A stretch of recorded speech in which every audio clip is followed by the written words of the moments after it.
Hello friends, তোমরা কেমন আছো সবাই? আশা করি সবাই ভালো আছো, সুস্থ আছো। এই ভিডিওটা কয়েকদিন আগের ভিডিও। তড়কা বানাবো, তার জন্য তড়কাটাকে একটু ভিজিয়ে রেখেছিলাম, সেদ্ধ করে রেখে দিলাম। তারপর আর এদিকে পেঁয়াজ, আদা, রসুন, লঙ্কা, ধনের গুঁড়ো, জিরের গুঁড়ো সব কিছু মশলা এতে দেবো। মশলাটা তোলা হয়নি ভিডিওটা, যাই হোক।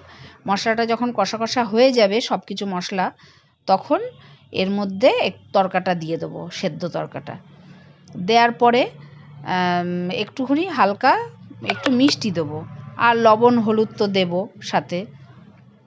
এভাবে কষতে থাকতে হবে। আর একটু জল দিয়ে দেবো, গরম জল এর মধ্যে দিয়ে দিলাম। দেখো, তরকার মধ্যে একটা মশলা আর একটা কস্তুরি মেথি দুটো আছে।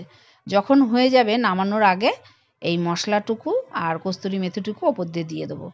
আর যারা ডিম খায়, আমি ডিমটা দিইনি, যারা ডিম খায় ডিম ভাজা করে এর সাথে মিশিয়েও দিতে পারে, সেটা দিয়েও খুবই ভালো লাগে। একবার করে দেখো এভাবে, যারা করো তারা তো জানো কিভাবে করতে হয়, যারা না জানো তারা একবার এভাবে করে দেখো, খেতে খুব ভালো লাগে। এটা রুটি বা পরোটা যে কোনো কিছু দিয়ে ভালো লাগে খেতে। আমার তো খুবই ভালো লাগে।